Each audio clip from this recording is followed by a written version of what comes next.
शिव महापुराण की कथा कहती है कि जैसे गंगा कल कल कर कर बहती बहती बहती बहती सागर की ओर जाती है और सागर में समाहित हो जाती है, उसी तरह आत्मा भी दिन रात भगवान शिव का भजन करते करते, भगवान शंकर की भक्ति करते करते, भगवान शंकर का स्मरण करते करते, भगवान शंकर की अविरल भक्ति को धारण करते करते ये आत्मा भी एक दिन परमात्मा में समाहित हो जाती है।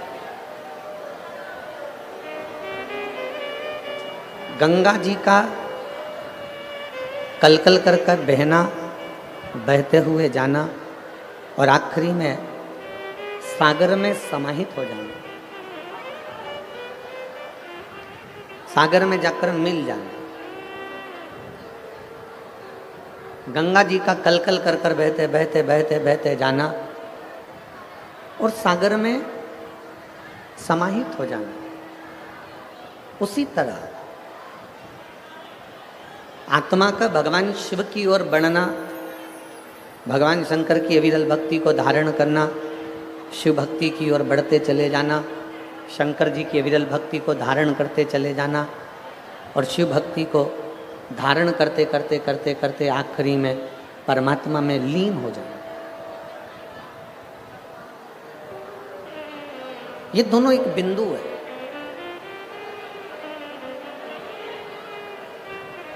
आत्मा से परमात्मा का मिलना, सागर में जाकर गंगा का मिलना। और आप सब आज कथा के प्रथम दिवस में 5 दिवसीय शिव महापुराण की इस पवित्र कथा में आप सब सम्मिलित हुए हैं। जहाँ जगह मिल जाए वहाँ बैठकर बाबा से विनती करो, निवेदन करो कि ये पवित्र नवरात्रे में, नवरात्रे के पावन अवसर पर हमारे हापुड़ क्षेत्र में, हमारे उत्तर प्रदेश में ये पवित्र कथा हो रही है।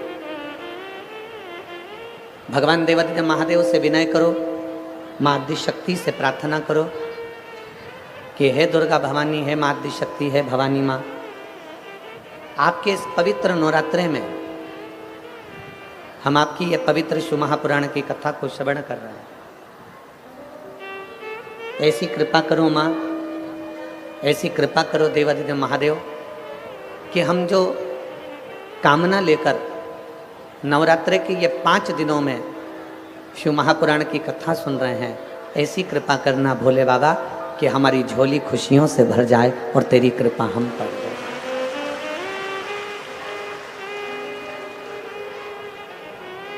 और तेरी कृपा बिना ना हिले एक भी अणु, लेते हैं श्वास तेरी कृपा से। ये उसकी उदारता है, ये उसकी कृपा है, ये उसकी करुणा है, ये उसकी दया है। इन 5 दिनों में, नवरात्रि के ये 9 दिन में से अगर 5 दिन आपको और हमको भगवान शंकर की अविरल कथा को श्रवण करने के मिले हैं, 9 दिन में से अगर ये 5 दिन हमें भगवान देवादिदेव महादेव की पवित्र कथा श्रवण करने को मिले हैं, तो बाबा देवादिदेव महादेव को धन्यवाद देना कि हे भोले, हे शंकर, हे त्रिकालदर्शी, हे कैलाशी अविनाशी, ये तेरी कृपा है जो 9 दिन में से कम ये 5 दिन आपने हमको दिए और हमारे उत्तर प्रदेश में ये पवित्र शिव महापुराण की कथा हो। उसको धन्यवाद दो, उसको साधुवाद दो, उससे विनय करो, उससे निवेदन करो कि ये तेरी कृपा से मिले, ये तेरी करुणा से मिले। श्री हनुमान शिव महापुराण की कथा हापुड़ की इस पवित्र धरा पर मिली है।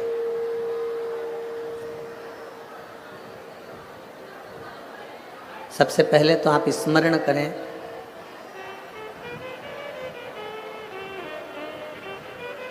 कि भारत की भूमि पर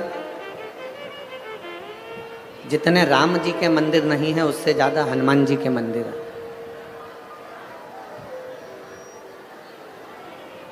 आप छोटे छोटे गलियों में जाएंगे, छोटी छोटी जगहों में जाएंगे, छोटे छोटे खेड़े में जाएंगे, छोटे छोटे गांवों में जाएंगे, छोटे छोटी कॉलोनियों में, सोसाइटियों में, नगर में, मोहल्ले में जाएंगे तो आप पाएंगे कि भले इतने सारे राम जी के मंदिर नहीं होंगे पर प्रत्येक गली में, प्रत्येक क्षेत्र में, प्रत्येक कॉलोनी में, प्रत्येक सोसाइटी में, प्रत्येक क्षेत्र के अंदर आप श्री हनुमान जी महाराज के मंदिर को पाएंगे। श्री हनुमान जी महाराज के मंदिर को प्राप्त करेंगे। कारण केवल उसका एक कारण है, केवल उसका एक कारण, और वो कारण है हनुमान जी महाराज की सेवा। हनुमान जी महाराज ने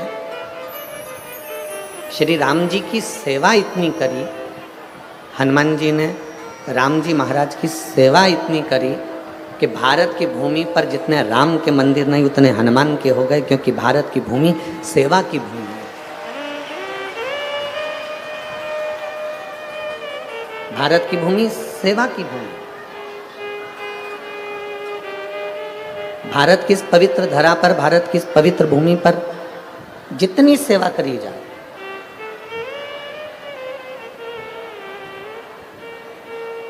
आप जितनी सेवा में तल्लीन रहेंगे, आप जितनी सेवा में प्रबल रहेंगे, संसार में हनुमान जी की तरह आप भी पूछे जाएंगे। संसार में हनुमान जी की तरह आप भी पूजे जाएंगे। बस एक विश्वास, एक भरोसा, एक दृढ़ता आपके भीतर होना चाहिए। अगर भरोसा है, विश्वास है, दृढ़ता है, तो शिव को मिलने में देरी नहीं। शंकर मिलेगा जरूर, शिव जरूर प्राप्त होते। जैसे कथा के प्रथम दिवस में अपन लोग कथा श्रवण करते हैं देवराज नाम के ब्राह्मण की, कि देवराज ब्राह्मण कुल में जन्म लिया था, ब्राह्मण के घर में जन्म लिया था, पर ब्राह्मण कर्म नहीं कर पाया।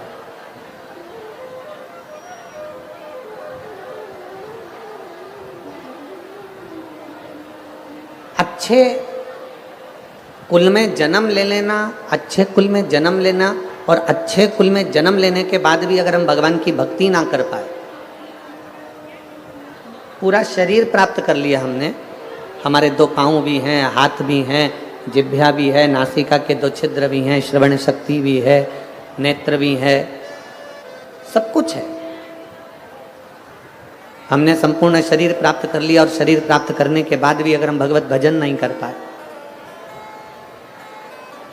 संपूर्ण शरीर प्राप्त करने के बाद हम भगवत स्मरण ना कर पाए, तो फिर हमारा जन्म लेना व्यर्थ व्यर्थ। अगर इस मानव का शरीर प्राप्त हुआ है, मनुष्य का देह मिला है, मानव का शरीर प्राप्त हुआ है, तो प्रयास करो। बाबा देवादिदेव महादेव ने आपके और हमारे शरीर को देने में कोई कमी नहीं रखी।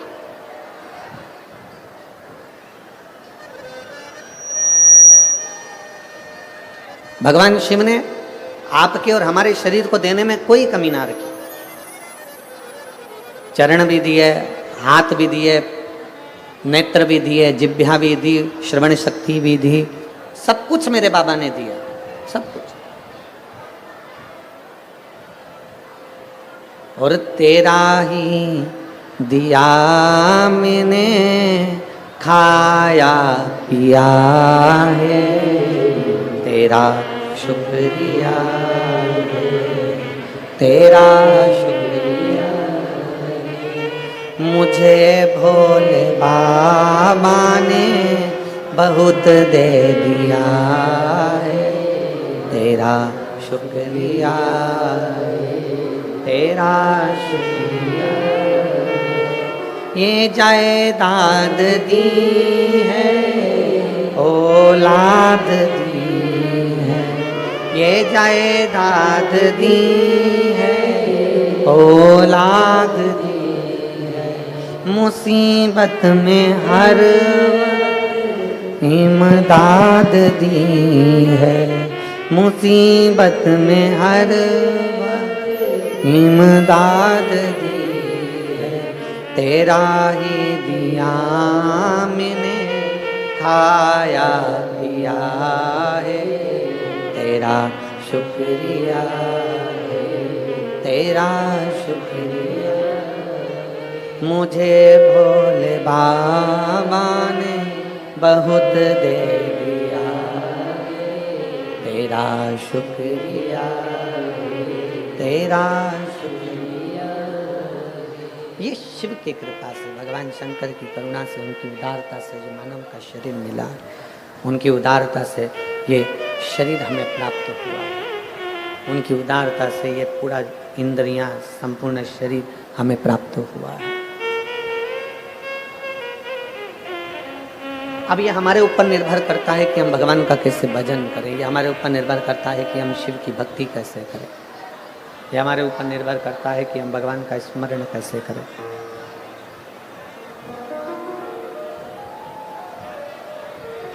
कितने लोग हैं जो भगवान शंकर के मंदिर में एक लोटा जल चढ़ाने जाते हो? हाथ उठाओ जरा। सभी जाते हो? जाना चाहिए, रख लो हाथ। बहुत बहुत साधुवाद आप, जाना चाहिए। सारी समस्या का हल बोल बम का नारा है। आज आप और हम अगर भगवान देवादिदेव महादेव के चरणारविंद तक जा रहे हैं, आज आप और हम अगर भगवान शंकर की शरणागति तक जा रहे हैं, भगवान शंकर को एक लोटा जल समर्पित करने के लिए जा रहे हैं, तो ये निश्चित माने, ये मानकर चलिए कि बाबा अगर आपको अपने दरवाजे तक बुला रहे हैं, शंकर भगवान आपसे अगर एक लोटा जल चढ़वा रहे हैं, भगवान शिव यदि आपके एक लोटा जल को ले रहे हैं,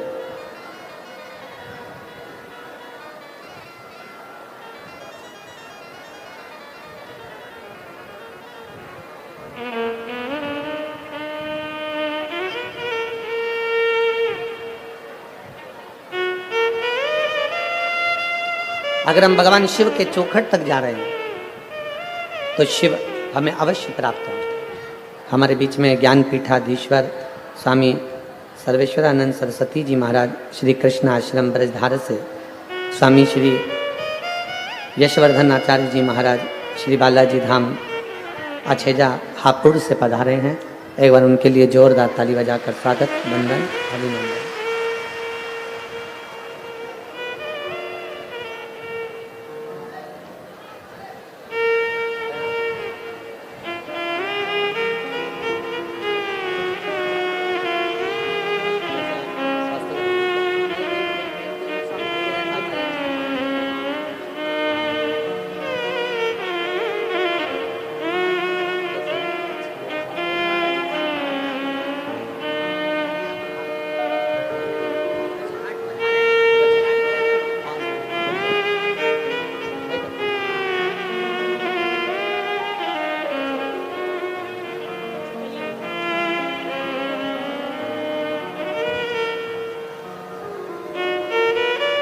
यदि शिव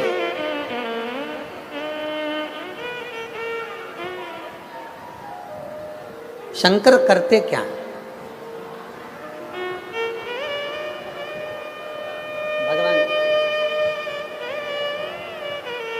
भगवान देवादिदेव महादेव का कार्य क्या? राम जी का कार्य क्या है? भगवान कृष्ण का कार्य क्या है? भगवान शिव का कार्य क्या है? शिव महापुराण की कथा कहती है, मेरे राम जी का कार्य है जो राम नाम जपता रहे, राम राम का स्मरण करता रहे, उसको शिव तक पहुंचाना। मेरे भगवान कृष्ण का कार्य है जो कृष्ण कृष्ण भजता रहे, भगवान कृष्ण की भक्ति में रमा रहे, उसको शिव तक पहुंचाना। थोड़ा प्रेशर खुलवा लो साउंड का। शिव भक्ति तक पहुंचाना। राम जी का कार्य है भगवान शंकर तक अपने भक्त को भेजना। ये स्पीकर चल रहा है क्या? भगवान कृष्ण का कार्य है अपने भक्त को शिव तक भेजना, और भगवान देवादिदेव महादेव का कार्य है अपने भक्त को राम और कृष्ण तक भेजना, भगवान राम और कृष्ण की शरणागति तक भेजना।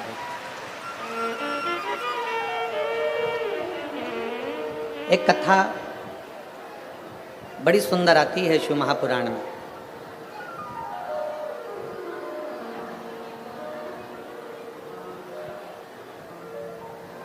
श्री हनुमान शिव महापुराण की कथा को आप और हम श्रवण कर रहे हैं।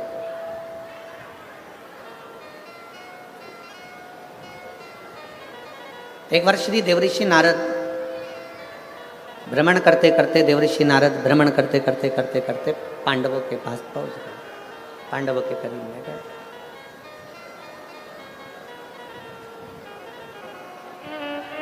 और देवऋषि नारद जब पांडवों के करीब में गए, पांडवों के नजदीक में जब पहुंचे, पांडवों के करीब में जब पहुंचे, युधिष्ठिर सिंहासन पर बैठे हुए थे। जैसे ही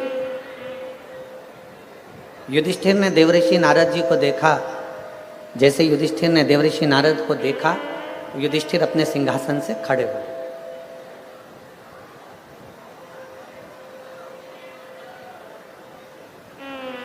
खड़े होकर देवऋषि नारद जी को प्रणाम किया। देवऋषि नारद जी से कहा कि आपका आगमन कैसे हुआ, आप किस लिए आए,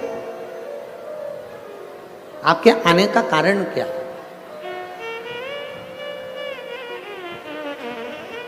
जैसे आप लोग कथा में बैठे हुए हो, शिव महापुराण की कथा आप श्रवण कर रहे हो, नवरात्रि का समय है, 5 दिन आपको मिले हैं, उसमें कथा का पहला दिन है।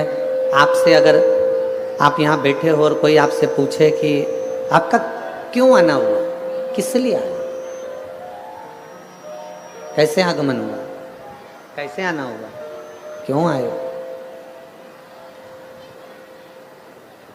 तो आप बड़े प्रसन्न होकर भगवान देवादिदेव महादेव का नाम लेकर कहोगे कि भाई हमारे हापुड़ क्षेत्र में, हमारे नज़दीक में शिव महापुराण की कथा हो रही है, और हमने सुना है कि जो शंकर की शरण जाता है, जो शिव की शरण जाता है, जो भगवान शंकर की कथा का रसतत्व ग्रहण करता है, जो भगवान शिव की अविरल भक्ति को प्राप्त करता है, तो मेरा देवादिदेव महादेव उसकी झोली खुशियों से भरता जाए।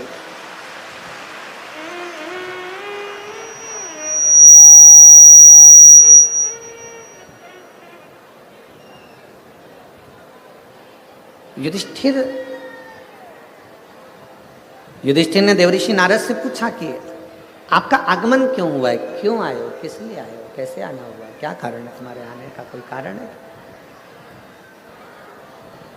तुम्हारे आने का कारण क्या है, कैसे आना हुआ? देवऋषि नारद जी ने राजा युधिष्ठिर से कहा, सुनो युधिष्ठिर, मैं अभी भगवान नारायण से मिलने के लिए बैकुंठ गया था। युधिष्ठिर, मैं अभी भगवान विष्णु से मिलने के लिए बैकुंठ गया था, और बैकुंठ में मैं मिलकर आया हूं भगवान नारायण से। उसी बैकुंठ में तुम्हारे पिताजी मिले थे।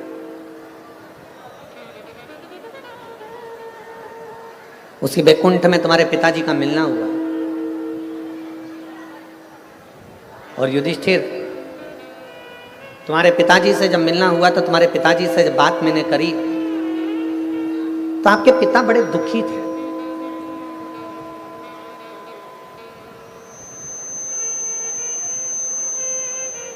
आपके पिता का हृदय बड़ा दुख रहा था, आपके पिता बड़े दुखी थे। बड़े सावधानी से कथा सुनना, जितने भी शिव भक्त यहाँ बैठे हुए हैं, भगवान शंकर की कथा सुन रहे हो, बहुत सावधानी से सुनो। आसपास वाले कितना भी बोलते रहें, कोई कुछ कहता रहे, अपनी शांति से 5 दिन मिले हैं। हापुड़ को पूरे 7 दिन भी नहीं मिले, और 5 दिन में गागर में सागर भरना है। आप लोगों को इतना बटोर कर ले जाना है कि शिव आप पर कृपा बनाकर। बहुत सावधानी से कथा सुनो।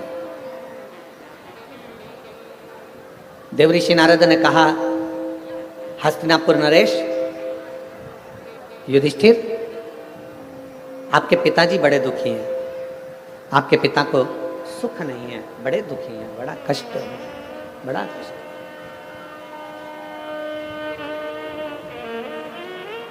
पांडवों में से अर्जुन, नकुल, सहदेव, भीम, युधिष्ठिर सभी ने हाथ जोड़कर कहा, हमारे पिता का दुखी होने का कारण क्या है?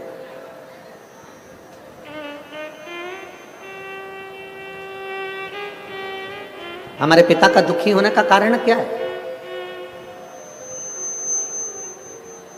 क्यों दुखी है? किस लिए दुखी है? इनके दुखी होने का कारण क्या है? कहा,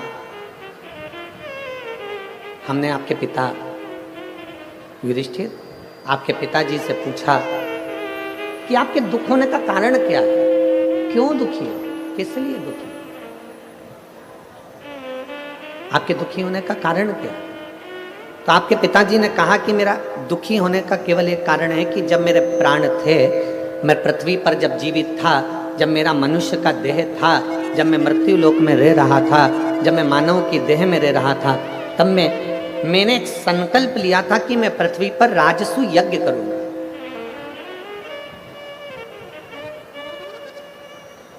तब मैंने एक संकल्प लिया था कि मैं पृथ्वी पर एक राजसु यज्ञ करूंगा, और राजसु यज्ञ होने के पहले, राजसु यज्ञ कर पाता, राजसु यज्ञ तक मैं पहुंच पाता, उससे पहले मेरे प्राण छूट गए। राजसु यज्ञ के पहले मेरे प्राण चले गए।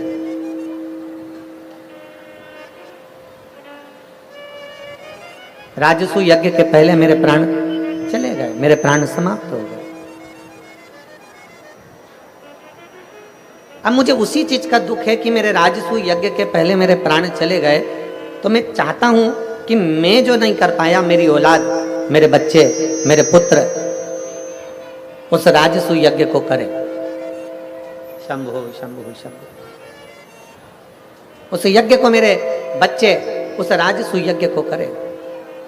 ये मेरा एक मन में भाव उत्पन्न हुआ।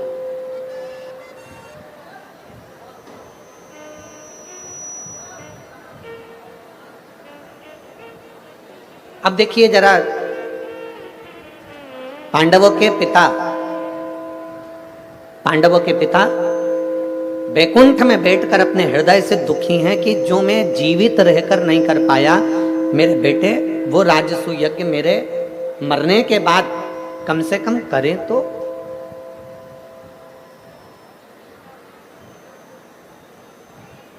जिस राजसु यज्ञ को मैं नहीं कर पाया हूं, जिस राजसु यज्ञ को मैं कर नहीं पाया, जिस राजसु यज्ञ को मैं ना कर पाया और मेरे प्राण छूट गए, जिस राजसु यज्ञ को मैं करने वाला था और मेरे मन में आशा थी और मैं उसको कर नहीं पाया और मेरे प्राण चले गए, जिस राजसु यज्ञ को करने पहले मेरे प्राण चले गए, मेरे प्राण चले गए।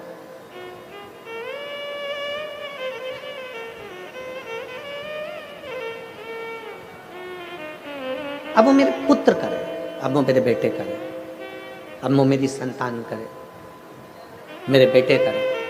आपसे भी निवेदन है, पृथ्वी पर, मृत्युलोक में, संसार सागर में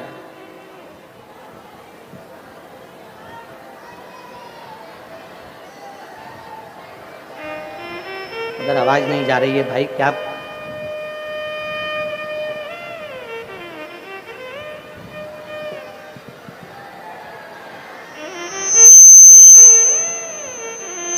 राजसु यज्ञ अब मेरे पुत्र करें, मेरे संतान करें, मेरे बेटे करें। शंभु शंभु शंभु। श्रीमन नारायण श्रीमन नारायण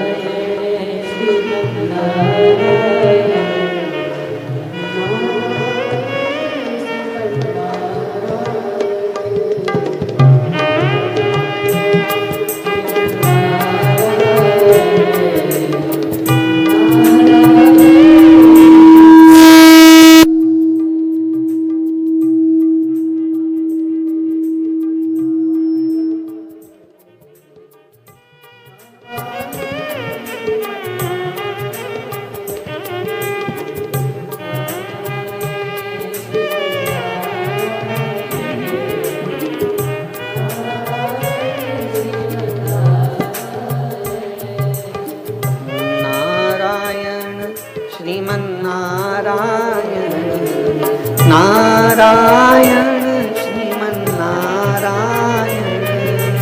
नारायण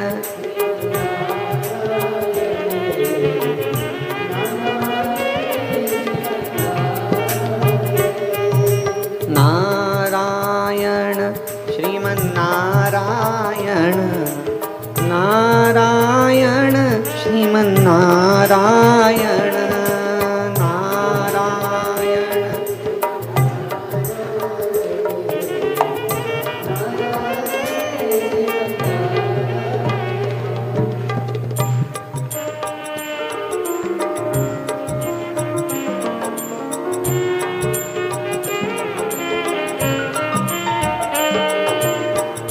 नारायण श्रीमन्नारायण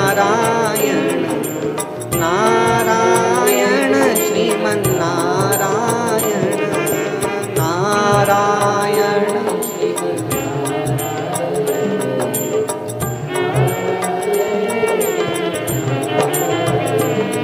भगवान देवादिदेव महादेव भगवान शिव की कथा कह रही है। भगवान शंकर का चरित्र कह रहा है। शिव महापुराण की कथा वर्णन कर रहे हैं। शिव तत्व कह रहा है। जिंदा हो, जीवित हो, प्राण चल रहे हैं, जब तक शरीर के अंदर प्राण है, जब तक शरीर के अंदर प्राण चल रहे हैं, तब तक भगवान की अविरल भक्ति को प्राप्त कर लीजिए। जब तक शरीर में प्राण चल रहे हैं, जब तक भगवान इस शरीर के अंदर प्राणों को चला रहा है, जब तक भगवान शंकर इस शरीर में प्राणों को दे रखा है, तब तक भगवान की अविरल भक्ति को प्राप्त कर। जब तक शरीर चले तब तक भगवान शिव की भक्ति करो। जब तक शरीर चले तब तक भगवान शंकर की अविरल भक्ति को प्राप्त। श्वास चल रही है तब तक भगवान शिव की भक्ति करिए। श्वास चल रही है जब तक भगवान शंकर की अविरल भक्ति को धारण।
भगवान शिव की कथा कर रही है। भगवान शंकर का चरित्र कर रहा है। शिव महापुराण की कथा वर्णन कर रही है। जब तक शरीर में प्राण है तब तक भगवान की अविरल भक्ति को धारण करिए। शिव तत्व को अपने भीतर उतारने का प्रयास करें। युधिष्ठिर से देवऋषि नारद जी कह रहे हैं कि आपके पिता दुखी हैं। युधिष्ठिर से देवऋषि नारद कह रहे हैं कि आपके पिताजी को वैकुंठ में भी सुख का अनुभव नहीं है। क्यों? क्योंकि उसका एक कारण है कि उन्होंने संकल्प लिया था कि राजसू यज्ञ करूंगा और राजसू यज्ञ करने से पहले ही उनके प्राण चले।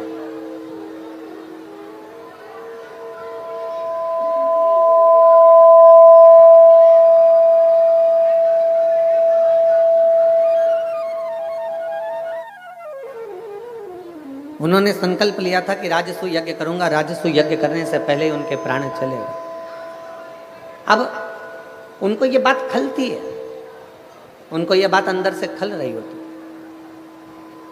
इसलिए आप लोगों को कथा में हम बार बार कहते हैं, कथा के माध्यम से आप लोगों को बार बार वर्णन करते हैं कि शरीर है, प्राण है,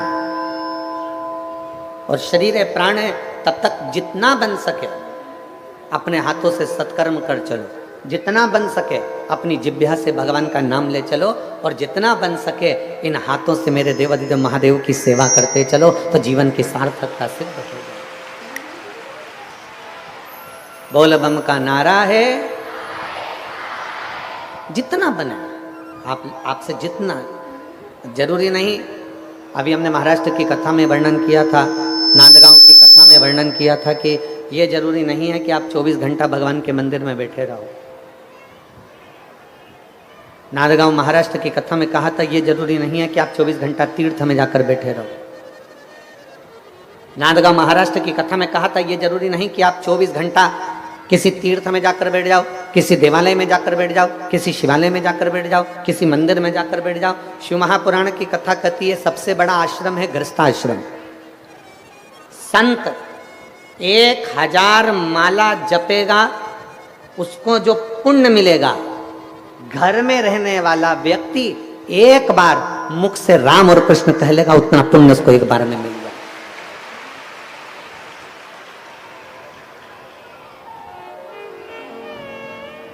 जितना पुण्य एक साधु, एक सन्यासी, एक तपस्वी, एक साधक, एक उपासक, जितना पुण्य अपना घर छोड़कर तीर्थ में जाकर, वन में जाकर, पहाड़ पर जाकर, पर्वत पर बैठकर जितना पुण्य एकत्रित करते हैं, शिव महापुराण की कथा कहती है, भगवान शंकर का चरित्र कहता है, उतना पुण्य घर में रहने वाला एक बुजुर्ग व्यक्ति, घर में रहने वाला एक बूढ़ा व्यक्ति, घर में रहने वाला एक बच्चा, घर में रहने वाली एक बहू, घर में रहने वाला एक बेटा, घर में रहने वाली एक बेटी, घर में रहने वाला एक जमाई, घर में रहने वाला कोई काका काकी, कोई ताऊ ताई, घर में रहने वाला व्यक्ति एक बार अगर हृदय से भगवान शंकर को याद कर लेता है, तो उतना ही पुण्य प्राप्त कर लेता है जितना पर्वत पर बैठकर कोई ऋषि प्राप्त कर रहा होता है। कोई ऋषि उस फल को एक क्षण में प्राप्त कर ले, एक क्षण।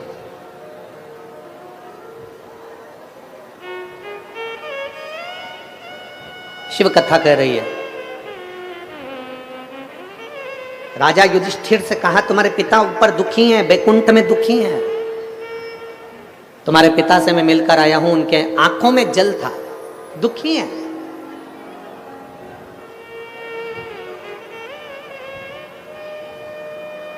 तो फिर निवेदन है, मन का सुखी सुखी है और मन का दुखी दुखी।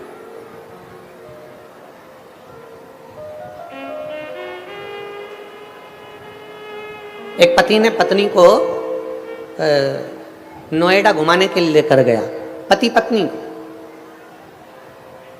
अब वो नोएडा घुमाने के लिए लेकर गया तो पत्नी नोएडा पहुंची, तो नोएडा में जाकर पत्नी ने देखा कि कितनी सुंदर सराफे की दुकान है, सोने चांदी की दुकान है, इतनी सुंदर दुकान है। तो पति ने कहा, क्या चाहती है? पत्नी कहती है, मुझे एक सोने का हार दिला दीजिए। एक सोने का हार, ठीक है चल। सुनार की दुकान पर ले गए। सुनार की दुकान पर ले जाकर पति ने पत्नी को एक सोने का हार दिला दिया और पति ने पत्नी से कहा, सुन ये हार बड़ा सुंदर है, तू अभी की अभी पहन ले। पत्नी बोली, नहीं नहीं नहीं, अभी नहीं पहनूंगी, अभी मैं जरा करवा चौथ का व्रत आ रहा है ना, उस दिन पहनूंगी। अब पति ने कहा, करवा चौथ तो दूर की बात है, तू तो अभी पहन ले। पत्नी बोली, नहीं नहीं नहीं, करवा चौथ का व्रत आ गया। पत्नी ने पति का चलनी में मुंह देखा, पति का मुंह देखा तो पति ने इसके गले में हार देखा, पर गले के अंदर हार नहीं था। पति ने फिर पत्नी से कहा, आज करवा चतुर्थी है, करवा चौथ है, और तूने वह हार नहीं पहना। पत्नी बोली, मैंने हार इसलिए नहीं पहना क्योंकि अभी देवर के लड़के की शादी है ना, बस 1 महीने बाद देवर के लड़के की शादी है, तब मैं नया हार पहनूंगी ना तो पूरे घर के लोग देखेंगे, इसलिए मैंने नहीं पहना। अब देवर के लड़के की शादी थी 1 महीने बाद और पत्नी को आ गया अटैक। निपट गए। प्राण तो चले गए, शव पड़ा था, अर्थी पर उसको बांध रहे थे। पति रोते रोते अंदर गया, सोने का हार लेकर आया, पत्नी के गले में पहनाने लगा। दोस्त ने कहा, तू अपनी पत्नी को इतना महंगा हार क्यों पहना रहा है? ये तो शमशान लेकर जा रहे हैं, वहां तो इसमें आग लगेगी, तू इतना महंगा हार इसको क्यों पहना रहा है? इतने में पति बोला, मैं अपनी पत्नी से कह रहा था चतुर्थी पे पहन ले, मैं अपनी पत्नी से कह रहा था, मैंने दिलाया है आज ही पहन ले। पत्नी ने कहा आज नहीं पहनूंगी, चतुर्थी पर पहनूंगी, चतुर्थी पर नहीं पहना, शादी में पहनूंगी। शादी के इंतजार में बैठी रही और उसके पहले उसके प्राण चले गए। इसलिए शास्त्र कहता है जो तुम्हें कल करना है वो तुम आज करो, अभी कर लो, फिर मौका मिले ना मिले। अब आप में से कई लोग ऐसे भी होंगे जो आ तो गए पहले दिन की कथा में, पर उनका मन था कि मैं तो कल रविवार है तो जाऊंगी, परसों सोमवार है तो जाऊंगी, मंगलवार है तो जाऊंगी, बुधवार है तो जाऊंगी, और उसके पहले निपट गई तो कौन देखा? अरे जाना किसने? कौन जानेगा?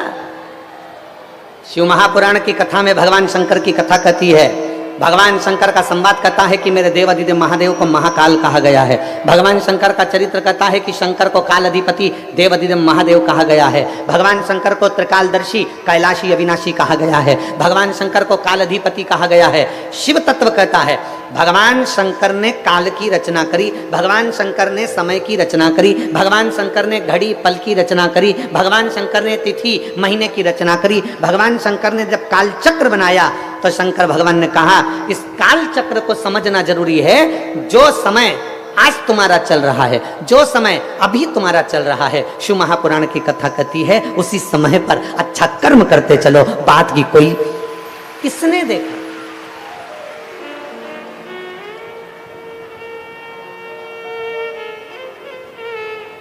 आपके इधर का ही वो भजन है, यहीं हापुड़ के आसपास का वो भजन है, भजन करो भरी जवानी में बुढ़ापा किसने देखा?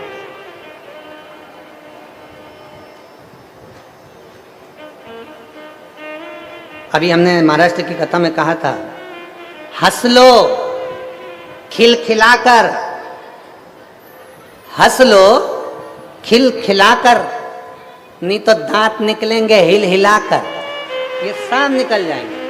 अभी तो मौका है, अभी कुछ घटा बटा नहीं है। शरीर चले, हाथ पैर चले, तब तक मेरे शंकर के मंदिर जाते रहो। शरीर चले, हाथ पैर चले, तब तक तीर्थ जाते रहो। शरीर चले, हाथ पैर चले, तब तक शंकर की कथा में जाते रहो। शरीर चले, हाथ पैर चले, तब तक शिवालय में जाकर एक लोटा जल चढ़ाते रहो। जिस दिन शरीर नहीं चलेगा उस दिन मेरा शंकर तुम्हारे दरवाजे पर गंगा का जल लेकर खड़ा मिलेगा। जिस दिन शरीर नहीं चलेगा उस दिन मेरा देवाधिदेव महादेव, मेरा शंकर, मेरा त्रिकालदर्शी, मेरा कैलाशी अविनाशी, मेरा शिव आपके दरवाजे पर मिलेगा। शरीर चले तब तक जाओ।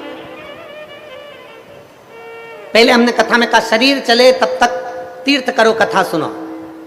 जब तक तुम्हारा शरीर चले तीर्थ करो, कथा सुनो, मंदिर जाओ। और जब तक तुम्हारे घर में चले तब तक सारा दान पुण्य करो, जो करना है तुम्हारी मर्जी, क्योंकि अभी तुम्हारा चल रहा है। जिस दिन बहू बेटे की चलना चालू हो जाएगी उस दिन कथा में किसी को एक पानी का पाउच भी नहीं पिला पाओगे। इसलिए घर के लोग कहेंगे मम्मी इतना सारा पानी कौन लेकर जाएगा, सिर पे पानी की बोतल कौन उठा कर ले जाएगा? अरे बेटा कथा चल रही है, हमने सुना है कथा में अगर किसी को एक जरा सा पानी भी पिलाया जाए तो उसका पुण्य है। बेटा ये कथा में पानी की बोतल ले चल, मैं नहीं लेकर जाता, इतना वजन कौन लेकर जाएगा? आधा किलोमीटर दूर पार्किंग है, वहां से पानी की बोतल लेकर जाऊं, सिर पे तोप कर लेकर जाऊं, कोई लेकर नहीं जाएगा। इसलिए शिव महापुराण की कथा कहती है मेरी जीजियों और मेरे जीजाओं, मेरी बेटियों, मेरे बेटाओं, मेरी माताओं, मेरी बहन, मेरी बेटियों, आपसे निवेदन है शरीर चल रहा है तो बन सके जितना इस 5 दिन की शिव पुराण में उतना पुण्य बटोरते चलना, भगवान का भजन बटोरते चलना। फिर मिले ना मिले फिर प्राप्त हो ना हो, किसने देखा?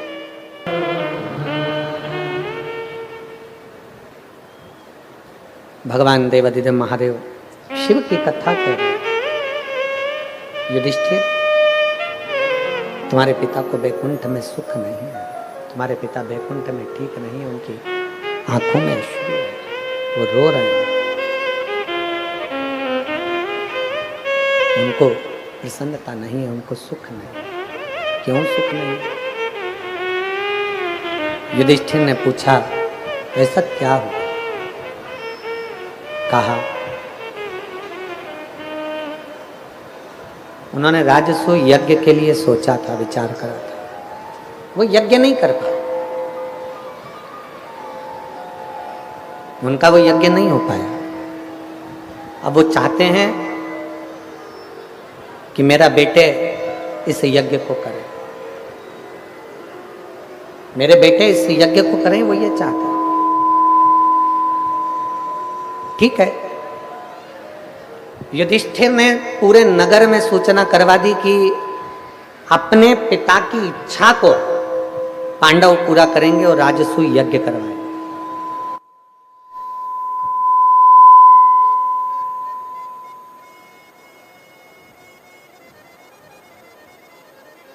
राजसूय यज्ञ करवाएंगे पांडव। तैयारी चालू करी जाए, पूरे हस्तिनापुर में यज्ञ की तैयारी प्रारंभ हो गई, पूरे हस्तिनापुर। शिव महापुराण की कथा कहती है, यज्ञ की तो तैयारी हो गई, पर यज्ञ कराएगा कौन? राजसू। शिव महापुराण की कथा कहती है, दक्ष प्रजापति का यज्ञ इसलिए खंडित हुआ था क्योंकि उसमें शंकर नहीं पहुंचे थे, शिव नहीं पहुंचे थे, इसलिए वो यज्ञ खंडित हो गया था।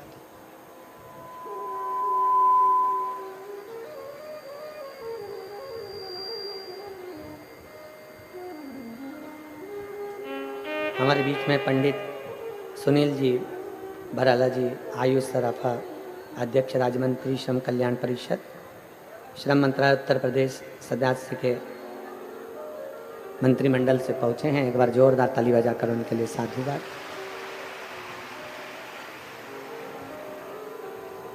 शिव पुराण कह रही है,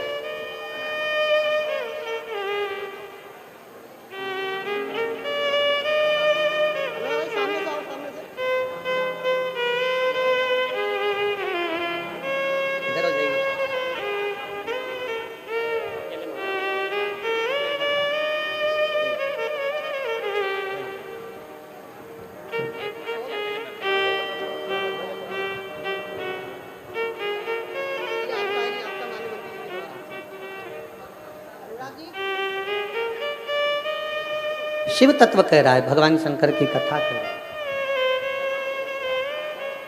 शिव महापुराण की कथा वर्णन कर रहा है। हस्तिनापुर में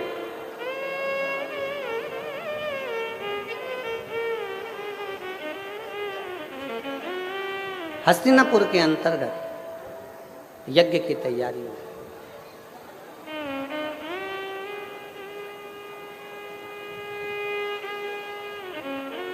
और हस्तिनापुर के अंतर्गत जब यज्ञ की तैयारी हुई तो भगवान कृष्ण ने युधिष्ठिर से कहा कि इस यज्ञ को कराए कौन?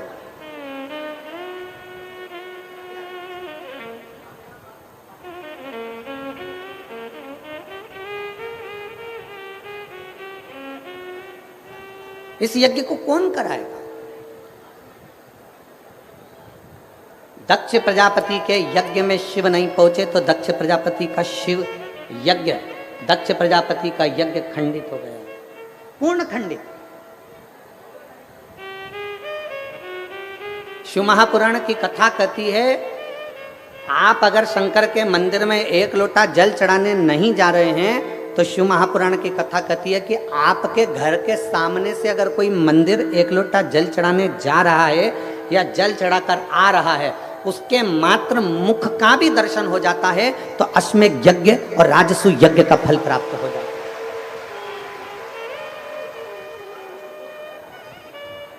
अश्वमेध यज्ञ और राजसूय यज्ञ का फल प्राप्त हो जाता है।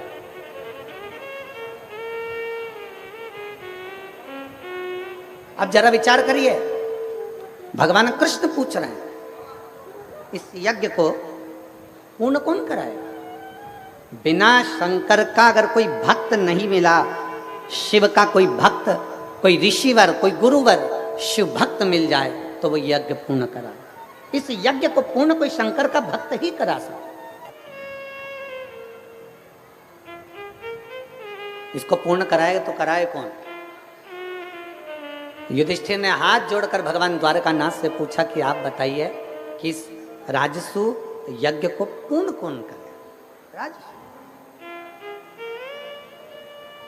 भगवान द्वारकानाथ ने कहा कि शंकर भगवान के एक बड़े अविरल भक्त हैं, बहुत है। शिव के एक भक्त है जिनका नाम पुरुष मृगा है। जिनका नाम पुरुष मृगा। एक बार आप भी बोलो उस नाम को, क्या नाम है? पुरुष मृगा। मृगा मतलब हिरण। पुरुष मृगा। आजा बोल।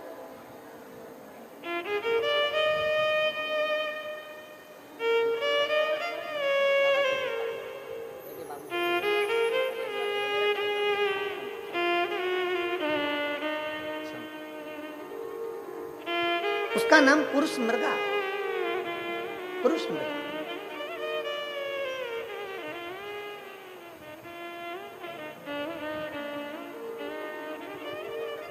भगवान द्वारकानाथ ने कहा यह शंकर भगवान का वो भक्त है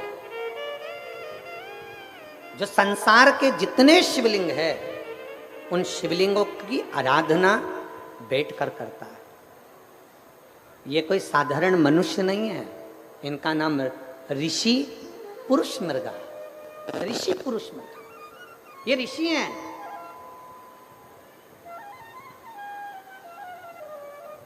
और निवेदन करूंगा इस पवित्र धरा पर, हापुड़ की इस पवित्र भूमि से, इस पावन प्रांगण से, नवरात्रि के इस पवित्र अवसर पर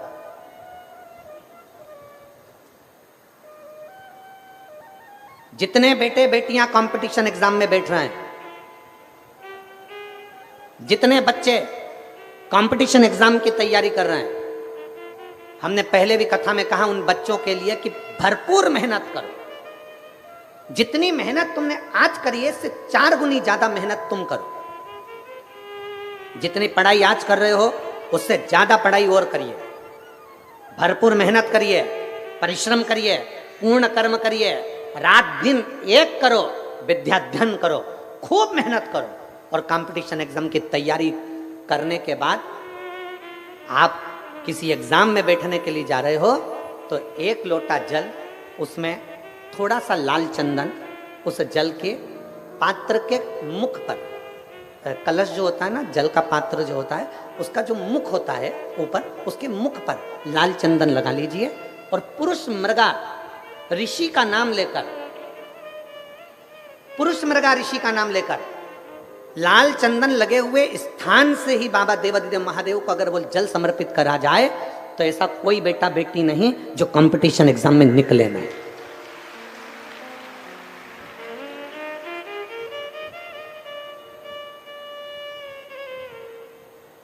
महाभारत की कथा कहती है, शिव महापुराण की कथा कहती है, भगवान द्वारकानाथ ने युधिष्ठिर से कह दिया कि इस राजसूय यज्ञ को करने के लिए ऋषि पुरुष मृगा का होना जरूरी है। तो कहिए ऋषि पुरुष मृगा मिलेंगे कहाँ?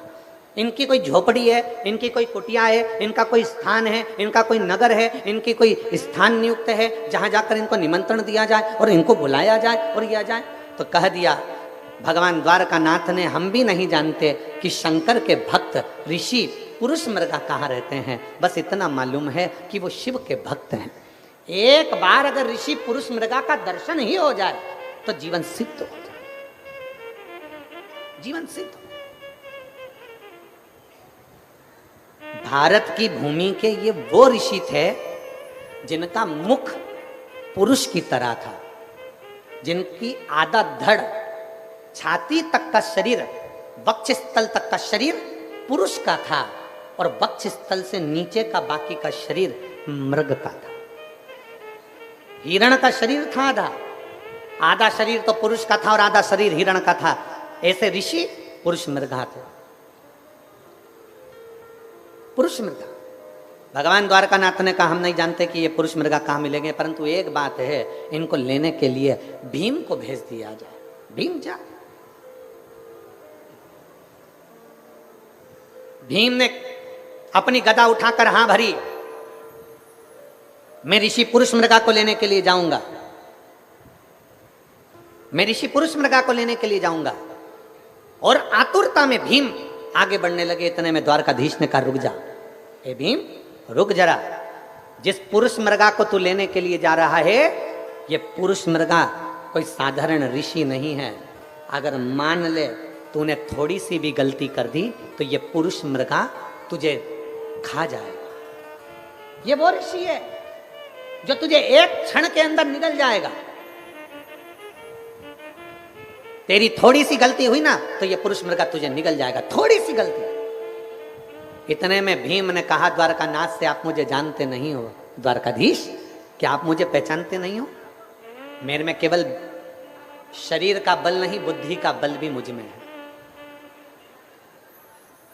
मुझ में केवल शरीर का बल नहीं, मुझ में बुद्धि का बल भी है। बुद्धि का।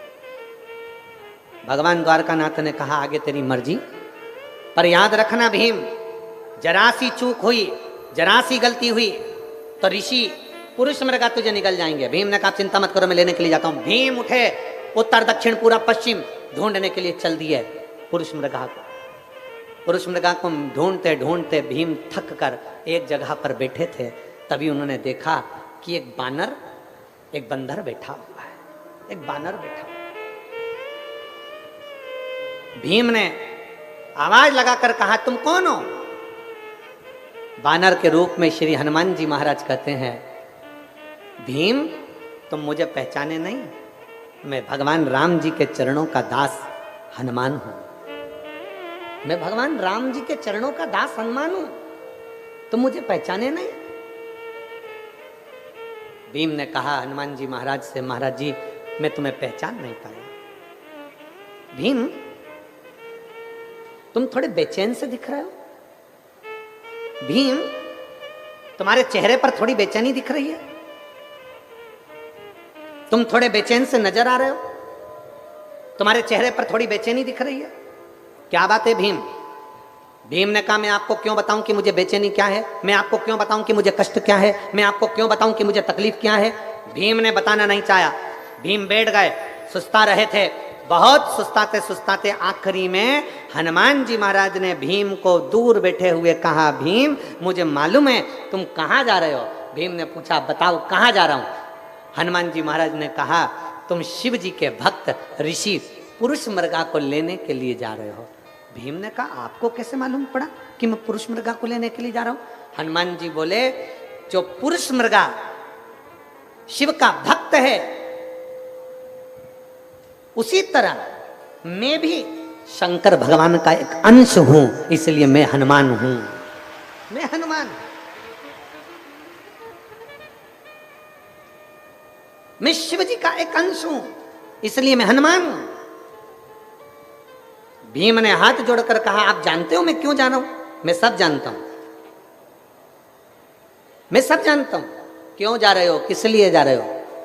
तब भीम ने कहा कि तो ये बताओ कि ऋषि पुरुष मृगा कहां मिलेंगे? भगवान श्री हनुमान जी महाराज ने कहा तुम ढूंढते रहो, ढूंढते रहो, एक न एक दिन तुम्हें पुरुष मृगा मिल जरूर जाएंगे। पर एक बात सुन ले भीम, तुझे पुरुष मृगा मिल जाएंगे ना तो वो तुझ में आपस में बात कर कर जब तूने ले जाना चाहेगा तो कोई ना कोई शर्त ऋषि पुरुष मृगा तेरे सामने रख देंगे। जब वो शर्त रखेंगे ना भीम, तब सुन तुझे मेरी याद आएगी। इसलिए मैं तुझे आज अपने शरीर के 3 रोम 3 बाल शरीर के तोड़ कर दे रहा हूं। हनुमान जी महाराज बोले मैं अपने शरीर के 3 बाल तुझे दे रहा हूं, इन 3 बालों को 3 रोमों को तू अपने पास रखना। इतने में भीम ने कहा मैं तुम्हारे 3 बाल क्यों लेकर जाऊं, तुम्हारे शरीर के 3 रोम क्यों लेकर जाऊं, इन केश को क्यों लेकर जाऊं? तब हनुमान जी ने कहा सुन रे भीम, जब पुरुष मृगा मिलेंगे तुझसे शर्त रखेंगे, तेरे साथ हस्तिनापुर जाने की जब शर्त रखी जाएगी उस जगह पर तुझे मेरी याद आएगी। ऋषि पुरुष मृगा जब तुझसे शर्त रखेंगे, ऋषि पुरुष मृगा को रोकने के लिए मेरे शरीर का एक बाल जब तू जमीन पर पटकेगा, उससे 1000 शिवलिंग उत्पन्न हो जाएंगे।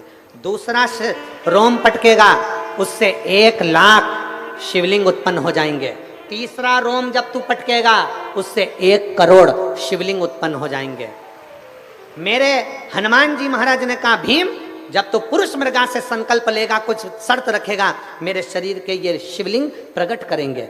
और सुन भीम, पुरुष मृगा की एक आदत है, जितने शंकर के शिवलिंग मिलते हैं उतने शिवलिंग की वो स्नान करके पूजन करता है, तब आगे बढ़ता है।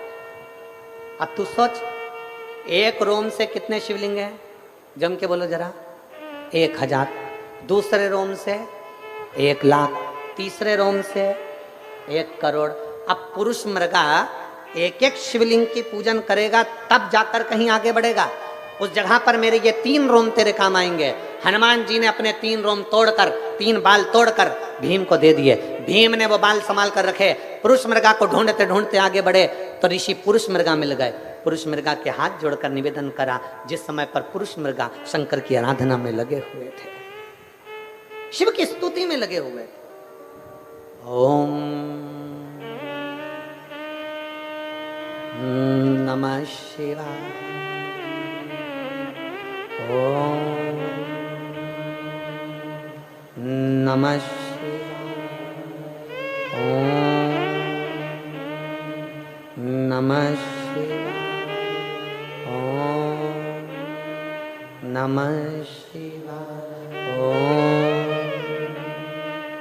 नमः शिवाय। पुरुष मृगा लगे शंकर की आराधना में। भीम ने देख लिया यही पुरुष मृगा है, बैठ गया सामने।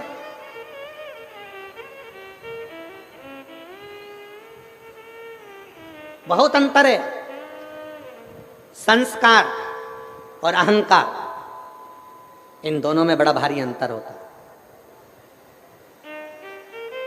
संस्कार और अहंकार में बड़ा भारी अंतर होता है। संस्कारवान व्यक्ति स्वयं झुकता है और अहंकारवान व्यक्ति दूसरे को झुकाना जानता है। संस्कारवान व्यक्ति खुद झुकता है, अहंकारवान व्यक्ति दूसरे को झुकाना जानता है। अहंकारवान व्यक्ति बार बार अपनी अहमता अहंकार को प्रदर्शित करता है। तुम मुझे जानते नहीं हो, तुम मुझे पहचानते नहीं हो, तुम मुझे जानते नहीं हो, तुम मुझे पहचानते नहीं हो। और होता है जिसको बहुत अहंकार होता है ना, और चिल्ला चिल्ला कर जो कहता है ना, तुम मुझे जानते नहीं हो,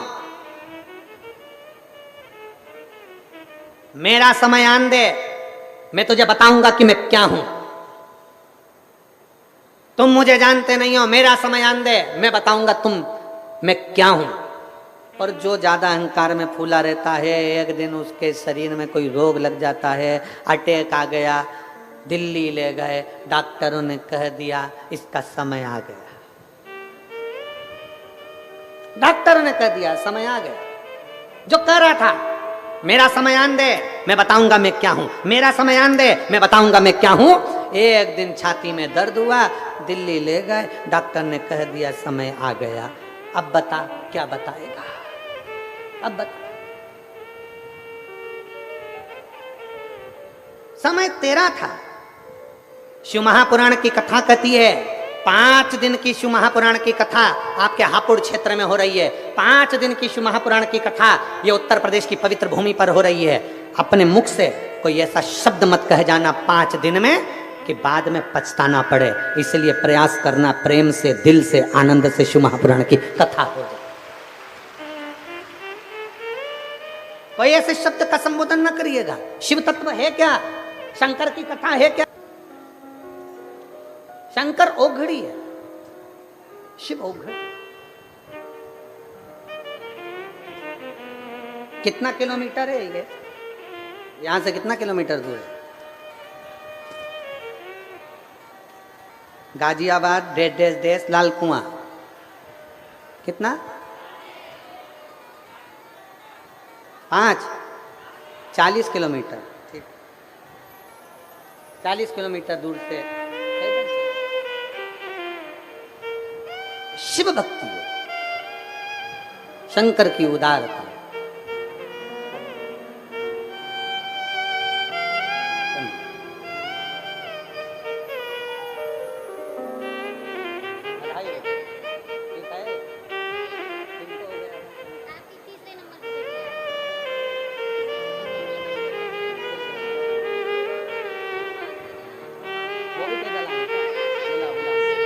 बोला बोला बोला बोला 40 किलोमीटर दूर से पैदल चलकर ये 5 महिलाएं आई हैं, बाबा की माता हैं, और जितनी आई हैं बाबा की विनती वो कह रही हैं कि सबके बाबा ने झोली भर दी, इसलिए पैदल चलकर आए।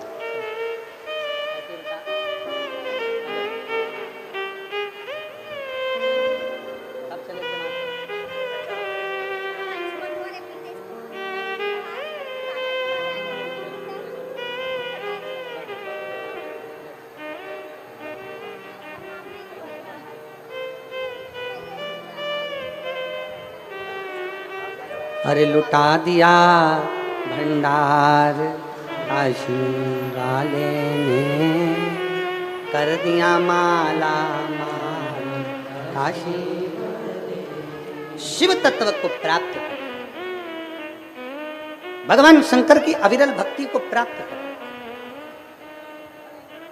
और शिव की अविरल भक्ति खाली नहीं रखती। अभी तो हमारे पढ़ने में 2-4 पत्र आए, नहीं तो पत्रों का तो यहाँ ढेर लगा हुआ है। जितना पढ़ सकते हैं उतना हमने पढ़ा। ऋषि पुरुष मृगा साधारण नहीं है। ऋषि पुरुष मृगा साधारण नहीं है। सामने मिल गए, भीम के सामने ऋषि पुरुष मृगा सम्मुख में मिल गए साम। चलिए हाथ जोड़कर विनय करा। संस्कार और अहंकार दोनों में अंतर होता है। संस्कारी व्यक्ति झुकता है, अहंकारी व्यक्ति दूसरे को झुकाता है। दोनों में अंतर, दोनों में अंतर। और शिव महापुराण की कथा हमेशा एक बात कहती है कि प्रयास करो अपने माता पिता गुरु शिव बड़ों के आगे, घर के बुजुर्गों के आगे, घर के बड़ों के आगे झुकने का प्रयास, झुकने का प्रयास। घर के बड़ों के आगे, घर के बुजुर्गों के आगे, माता पिता के आगे झुकने का प्रयास। और फिर निवेदन है, नवरात्रे चल रहे हैं, देवी आराधना चल रही है, देवी के मंदिर लोग जा रहे हैं, माता रानी को चूनर चढ़ा रहे हैं, चुंदड़ी चढ़ा रहे हैं। उन सब से निवेदन है कि माता को चूनर चढ़ाने से पहले अपने घर की मां का आदर करना प्रारंभ करो। माता को चूनर चढ़ाने से पहले अपने घर की माता का आदर करना प्रारंभ करो। माता को चूनर चढ़ाने से पहले, भोग लगाने से पहले अपने घर के माता पिता का सम्मान करना प्रारंभ करो। घर के बुजुर्गों का आदर करना प्रारंभ करो, तो माता रानी भी बड़ी कृपा करेगी, बड़ी कृपा करेगी।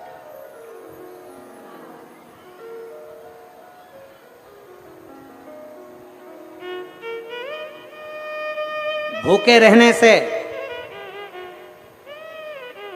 भगवान मिल सकता है क्या? जम के बोलो जरा, अच्छे से बोलो, मिल सकता है? नहीं। भूखे रहने से भगवान नहीं मिल सकता, पर इतना जरूर याद रखना, जिस मुख से तुम भूखे रहे हो उसी मुख से अगर आप मीठा बोल दोगे तो परमात्मा मिल जरूर जाए। उसी मुख से, उसी मुख से केवल मीठा बोलना, केवल मीठा, अच्छा बोलना है, केवल अच्छा। पर हम बोल नहीं पाते। हम कहां बोल पाते हैं? शिव महापुराण की कथा कहती है, भगवान शंकर का पवित्र चरित्र कहता है, पुरुष मृगा से भीम ने हाथ जोड़कर कहा कि आप हमारे साथ में चलिए, और चलकर राजसु यज्ञ पूर्ण कराइए। पुरुष मृगा उठे नहीं। भीम को फिर गुस्सा आया और क्रोध में आकर भीम को थोड़ा सा अहंकार था, अपनी वीरता का, अपनी बलता का अहंकार था।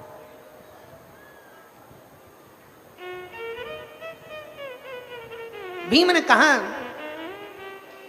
भीम नहीं जानता कि ये किसके भक्त हैं। भगवान द्वारका नाथ ने जब भीम को भेजा था तब कह दिया था, भीम चूक मत होने देना, गलती मत होने देना, क्योंकि वो पुरुष मृगा साधारण नहीं है, शंकर का भक्त है। शिव महापुराण की कथा कहती है, शिव का यदि कोई भक्त है तो समझ लेना कि उसका निर्णय कोई दूसरा नहीं लेता, स्वयं शंकर ही उसका निर्णय करते हैं, स्वयं शिव करते हैं। शिव के सिवा कोई नहीं कर सकता। भगवान द्वारकानाथ ने कहा था, भीम जा रहे हो, भीम पहुंच रहे हो,